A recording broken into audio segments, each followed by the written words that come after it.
Hello, everyone. Today we'll be talking about DNA crossovers and errors.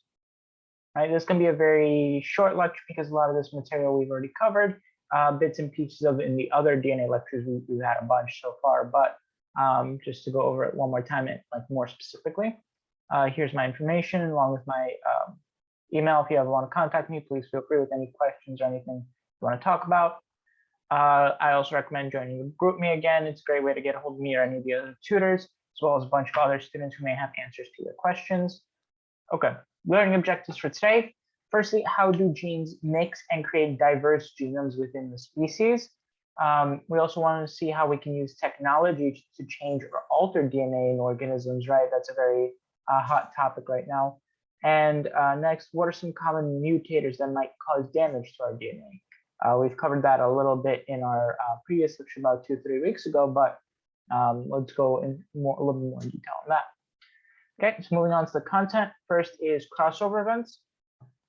So to review, as you probably remember during meiosis, the chromosomes of both parents undergo a process called crossover events, in which which creates gametes that are distinct from the gametes of either parent. And this process is very important for genetic diversity and subsequently survival. Okay. So, and here's a very good visual example. So this is what your two chromosomes look like. The pink one's from your mom, blue one's from your dad, let's say. And you can see there's the combination genes A and genes B, which are on the chromosome. They're just two random genes.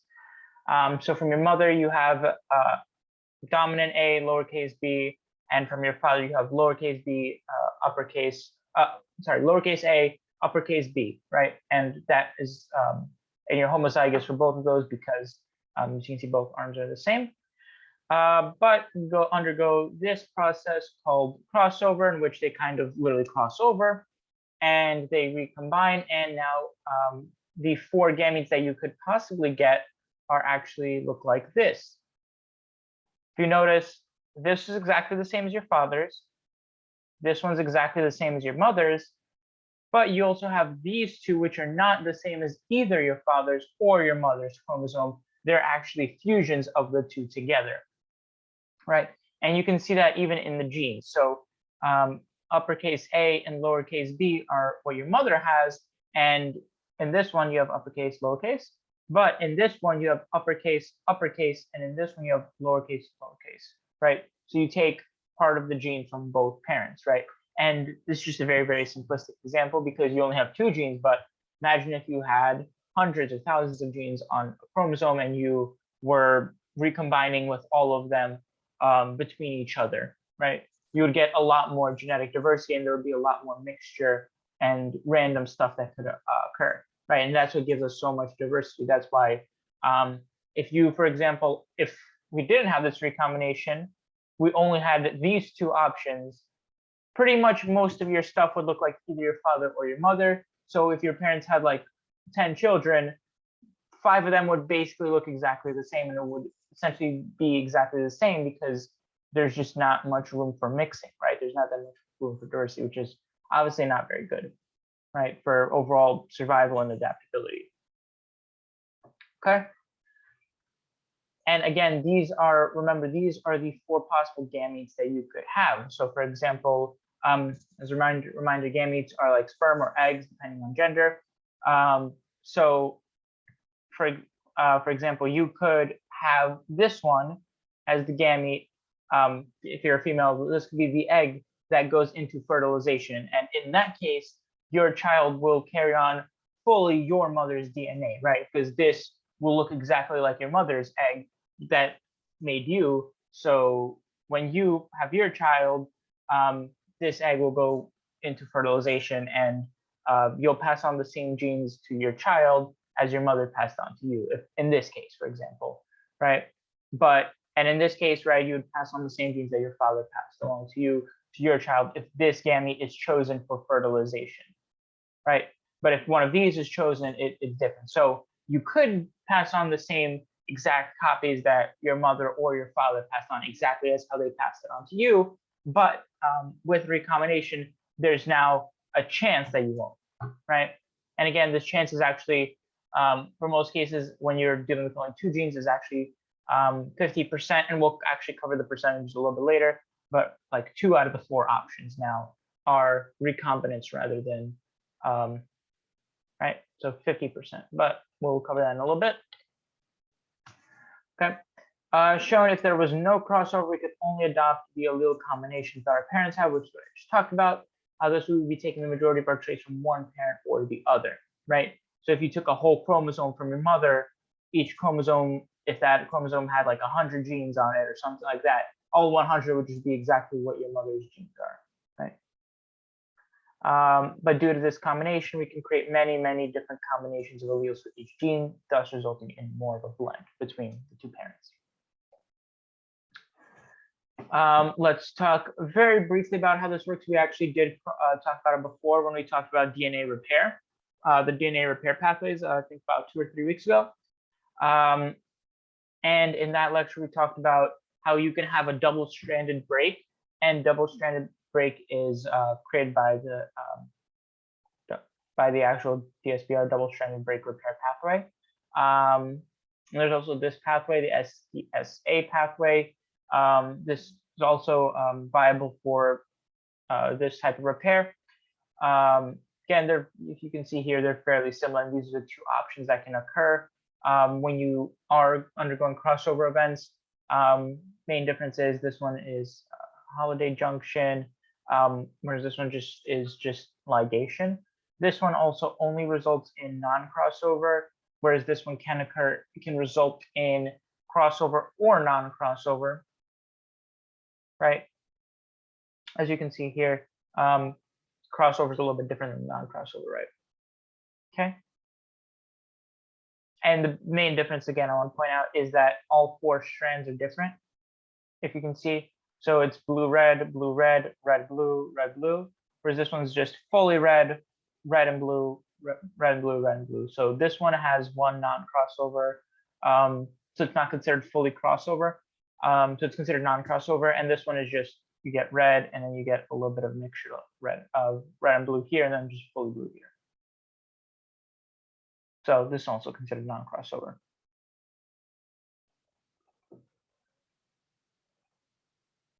And this is more, I think this is more a little bit kind of what you learned before with the repair pathway. The more simplistic repair pathway for DNA repair, whereas this is more for the meiosis aspect of it. Okay, but again, you don't really have to know the specifics, and if you do want to know the specifics, I encourage you to kind of do a little more research on your own. But this is a very, very, very complicated process that has multiple steps, especially this one on the left here. Has very many steps, so I would recommend, if you are interested, you're not required to really for the MCAT to know them in detail, but if you're interested, feel free to look into that more. One thing that the MCAT may test you on a little bit more is actually recombinant frequency. So each gene combination has a different frequency of recombination. For example, if an organism has genes A, B, and C on one chromosome, the recombination frequency between genes A and B, A and C, and B and C may all be different from each other. The farther away they are, the more likely crossover events will occur. At a certain far enough distance, the number of crossover and non-crossover offspring is equal, which we mentioned before, where it's 50%, meaning the rate of recombination is 50%, which is the max. You can't have more than 50% rate of recombination. As the genes get closer together, like physically closer together on the chromosome, the number of crossover events decreases, and you actually have lower recombinants than you do non-crossovers, right? So you'll have, as they're closer together, you'll have more of just your mother's or just your father's rather than combination between those 2 genes at least, right? And again, if I want to draw it, for example, there's A here, B here, so A, B, and then here is A, little b, right? You can have a crossover like this, right? and this will create, once this resolves, it'll create something. Actually, I can do it in different colors to make it clearer.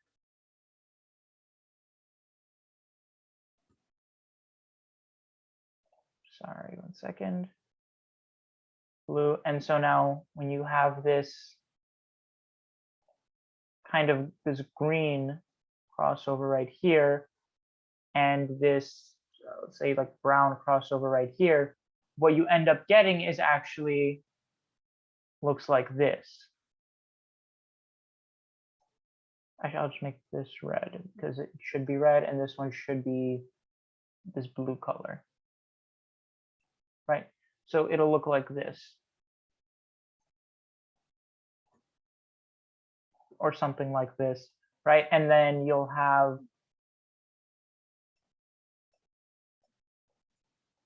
A. Oh, and then after that, all you have to do is just follow the lines, right? So you start off here, you take the A gene, and you follow this line, follow this line, follow this line. Then you have this B gene. You have to basically take every pathway, right? It's kind of like a train track. You have to take every pathway that you get, right? You can't continue on this way straightforward. You have to take this one, and then you get A, and then little b. And this one, if you start on this one, you have red, red, red. Take this little a, take this pathway up here, and then you take this b, right? And you have something like this. So this is how like a crossover event would occur, right? Crossover is a crossing, and you can have actually multiple crossover events, which I'll cover on the next slide. But this is like the general idea, just to help you kind of like see the big picture. And this is kind of what was summarized in all of this. But yeah, right. And this is again recombinant frequency. Max is 50%. As you get closer together, becomes less than 50%. Next, we want to talk about gene mapping. So because we know this knowledge of the farther away it is, the higher the percent of recombination, the closer, the less. We can actually use this to map where the genes are experimentally. So if we take, for example, fruit flies, which reproduce a lot and produce a lot of offspring, we can see how many of them are recombinants, like experimentally, and you can, using this equation, right, to find experimentally what the recombinant frequency is. And this is how you always find the recombinant frequency, is through experimentation. So you take however many recombinant prodigy are there. So how many kids do you have that are mixtures of, like, instead of this and this, little a, little b, how many are like this or like this, right? So you take how many of these are, and then divide by the total number of kids that the fruit fly had, and multiply that 100% to get a percentage. That's what your recombinant frequency is, right? And you can experimentally determine that, again, with fruit flies or some other organism that reproduces a lot. And then we can basically map that out. We have these recombination frequencies. So for example, the crossover between the, sorry, it's black. The crossover between these genes, right here, is this percentage. We know that. Now, based on that, we can actually determine where these genes are located physically on the chromosome, and we can actually make a chromosome map. If we do this for 1,000 genes, right, that are we know are on chromosome like 4.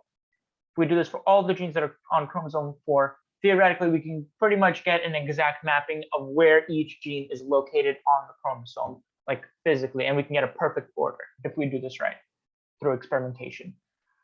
How do we do this? So looking at the chart, we can see the gene VG and gene B right here have the highest frequency of recombination. Therefore, they are also the furthest apart from each other. These two genes are the furthest apart. Meanwhile, VG and CN is lower, and then CN and B, the distance between them is also lower. So, and because of that, VG and B must be the furthest apart, and CN must be between them. So we can actually create a map. So let's go 3 genes. We know the furthest apart are VG and B, and we know that CN must be between them, right? So this would be the order on the chromosome of these genes, and then imagine this goes dot, dot, dot, dot, dot, dot.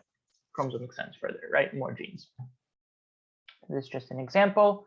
Now let's talk about multiple crossover events, right? Just to quickly cover this. So again, 3 genes on each one. Try and go as fast as I can. VG, CN, and then B. For this one, we'll just do big B, big CN, and big VG. Just to make it simple, right? A crossover can occur like this. And that's it. A crossover can occur like that, and then like this. So it's 2 crossovers, and a crossover can also occur like, for example, like this, right? And this is kind of what we were talking about before. So if a crossover occurs like this, again, follow the pathing, and I'll do it in red and blue. Follow the path, start here. Small VG, small CN, follow this path, big B. So there is now only a crossover between these 2 genes, CN and B. No crossover between these genes, right? Okay, but this also means that there is a crossover between VG and B, right? Because you're having crossover between VG and B. At the same time, you have like this, blue again, follow, right? CN and B have a crossover, VG and B also have a crossover, right? Because you're taking this VG and this B, therefore crossover. Alternatively, we can have mentioned this crossover where there's 2 crossover events. Again, draw it, start on the left, VG, take this path down, take this path up, boom, that. In this sense, you only have a crossover between VG and CN, and between CN and B. You don't have crossover between VG and B because you're using the same one. This VG, this B, right? Same signs. And again, if you were to do the blue on the other one, it would be the same thing. Obviously, this is a little bit more rare because you have to have 2 crossover events, but this is how that one would work.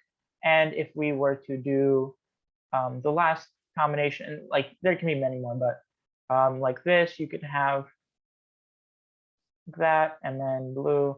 And again, in this one, you only have crossover between VG and CN and VG and B, right?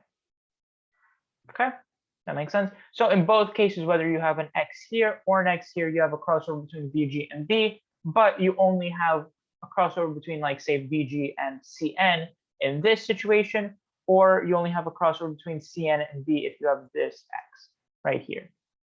Okay, so hopefully that makes sense.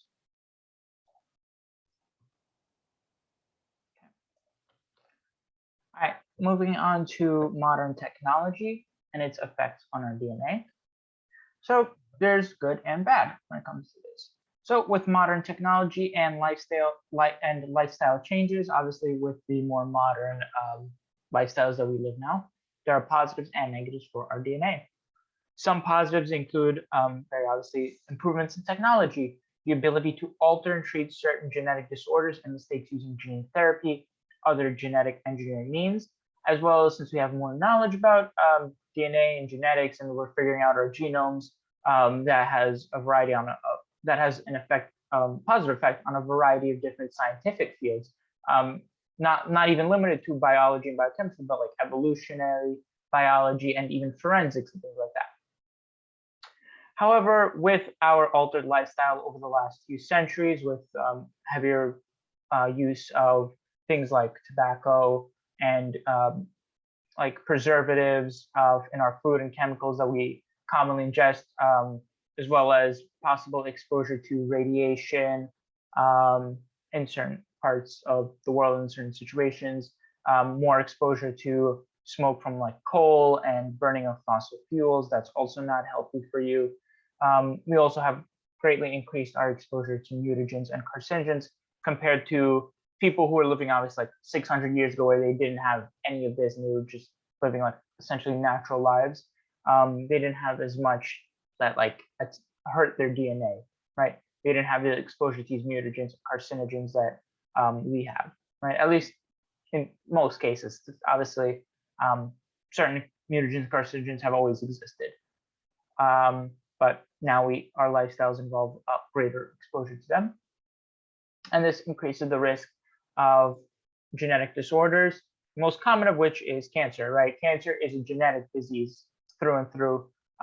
Cancer occurs because you have a problem with your DNA, or there's something wrong with your cells or something like that, right?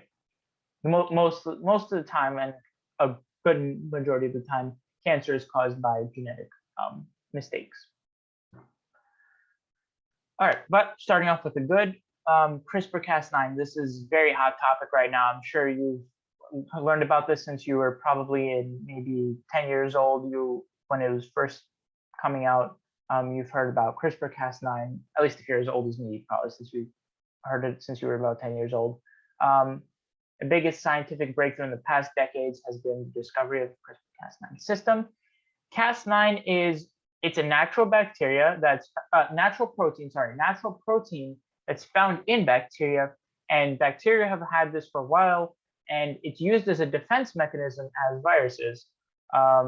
When a certain target sequence, and remember how viruses work, viruses come into bacteria or I guess any cell, but in this case bacteria cells, they inject some of their DNA into the DNA of the bacteria, and then the bacteria will actually reproduce the virus's DNA for the virus because it kind of hijacks its system, right? It kind of puts its own DNA in the bacterial plasmid. As a defense mechanism for this, certain bacteria have this Cas9 protein.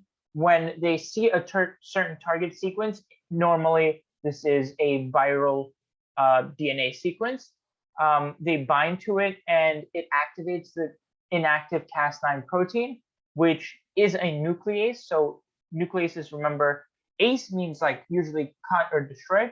So nuclease means it cuts nucleotides, which is DNA, right? Nucleic acids. And once it's activated, the Cas9 protein, it then searches the bacterial plasmid, bacterial genome for the target sequence. Basically, it sees, okay, I have a virus. Okay, this is the DNA sequence of the virus. Now, let me search my own DNA just to make sure that this virus didn't infect me and put this DNA sequence in my genome. So it searches through it. If it finds that target sequence in the DNA in its own genome, it'll like a pair of scissors just cut on both ends and combine the two ends like light with a ligase or something like that, and it cuts out the DNA target sequence out of its own bacterial DNA. The target sequence, and obviously we can use this by kind of manipulating it and putting in any target sequence that we want to take from the bacteria and feeding it to this Cas9 protein. We can alter the Cas9, give it our own target sequence, and then it'll search through the bacterial genome and just cut it out for us and give us an isolated target DNA sequence that we want, right, to put into our other organism. The target sequence is then introduced into the human DNA, and using homologous DNA repair, the bacterial target sequence is introduced and incorporated into the human DNA, right? Let me see. So remember how homologous recombination works? You kind of can just put it in and use it kind of as like a template, and you can just incorporate it, and the DNA will just kind of put it in. Ideally, sometimes it doesn't exactly work like that. Sometimes you don't get homologous DNA repair. You get non-homologous repair, which is not ideal. But yeah, so we're trying to still figure some stuff out. But usually you want homologous DNA repair, which incorporates the bacterial DNA target sequence into our own DNA. And in this way, we can kind of essentially put in any target sequence we want into human DNA. Apart from this technology, which is the most popular and most talked about, we also use our new knowledge about DNA for pharmaceuticals. The number of therapeutic drugs for treatment of cancer has risen exponentially in the last decades and is continuing to advance much faster than almost any other medical field. because again, cancer is almost entirely a genetic disease. How do you cure genetic disease? Well, you have to use genetic means. So there's a lot of therapeutics that are specifically targeting specific mutations and genes that are specific to certain types of cancers. For example, with our ability to kind of sequence and map out and use more genetics to determine cancers, we can see, okay, this is a kidney cancer, but what kind of kidney cancer? Is this squamous cell? Is this adenocarcinoma? What kind of cancer is this? Okay, now for kidney adenocarcinoma, what type of mutations does this one have compared to some other maybe kidney cancer or some other adenocarcinoma? What kind of mutations will it have? Well, it has these mutations. Well, let's see if we can use this drug which can treat this mutation or can deactivate or do something with this mutation, and let's see if this one works for this cancer. And then they do clinical trials and it works, and they're like, okay, well, we now have a pharmaceutical drug that specifically targets this DNA or this mutation that's found in this type of cancer, has a very good success rate, and it won't affect other cell types. It won't affect anything else. It'll only affect this specific mutation in this specific cell type, right? And that's ideally what you want, because obviously back many years ago, when you had chemotherapy, you would kill off a lot of unnecessary cells that are in your body, as well as unnecessary cells, which are the cancer cells. Additionally, DNA mapping and sequencing has become very useful for both the fields of forensics and evolutionary biology. With forensics, obviously, DNA sequencing is very important. You can find out what you can basically identify criminals. So if you're doing criminal research, you can identify criminals or something like that. It's also useful for other types of forensics, like, for example, even very basic that you probably see very often is like a paternal test or something like that, that uses modern DNA sequencing to determine, is the DNA a match or is it not a match with the child, to determine if the person is a father or not, is the father or not. In addition to that, it's very useful for evolutionary biology, being able to see and compare and sequence the DNAs of different groups of people and see where mutations, basically create a timeline of when did mutations occur, when did, for example, people from Europe differentiate from people in Asia. We can use algorithms and match up our DNAs to determine how did we change over time, when did these mutations occur, when did this migration of people occur, how did our evolutionary history go through, like what are the differences between groups of people, what are the differences between you and maybe your ancestor even 10, 20 generations ago, right? So that's very useful for evolutionary biology, and there's many, many more applications for this. Of course, with this also comes, especially with this CRISPR-Cas9 DNA editing, while it can be used for basically curing disease and helping, has the potential for medical uses, there's also the ethical component of how much should we change in our DNA. Is it ethical to, for example, use genetic engineering and this CRISPR-Cas9 system or any other gene therapy to, for example, change a child while it's in the womb, or do something that could alter like the DNA of a child before it's born, or even alter things that may not be diseases, but things that we want to change. For example, make a certain person taller, stronger, or something like that, right? It's not exactly a disease if you're shorter, but if, for example, somebody wants to be taller, how much, like, where do you go, right? So think about the moral implications of genetic engineering as well. That's one debated topic right now. Okay, now let's talk about the negatives of kind of like modern technology, modern lifestyles, mutagens and carcinogens. These are both very bad for you. The main difference between these two terms, that are fairly similar and they overlap a lot, but the main difference is mutagens are only substances that increase risk of mutations in your DNA wants exposure to. For example, tobacco has a bunch of mutagens, like cigarettes and other cigars and other forms. They have a lot of mutagens in them when you smoke them. They will increase the risk of mutation greatly within you. Meanwhile, carcinogens specifically increase the risk of cancer, right? Carcinogen cancer, whereas mutagens mutate.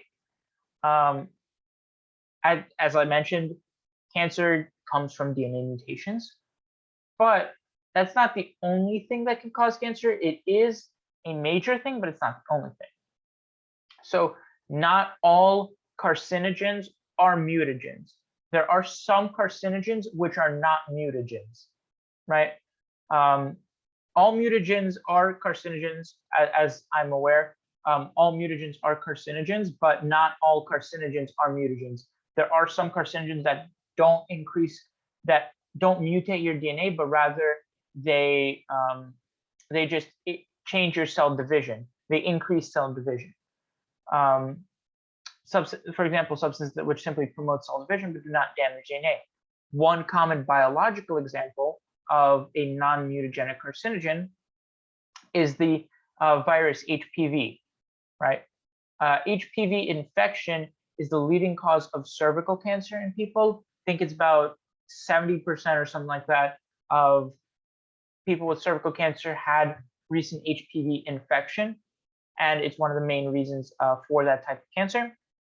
It does not lead to DNA damage or mutations, but rather it increases cell division of infected cells, of nearby cervical cells, which causes cancer, right? Because if they're dividing and growing a lot more, that naturally will increase errors in just natural errors in during gene replication, right? Right, because when you cell divide, you also have to replicate your DNA. Again, it's not 100% accurate replication, and we have repair pathways which greatly increase the accuracy, still not 100%.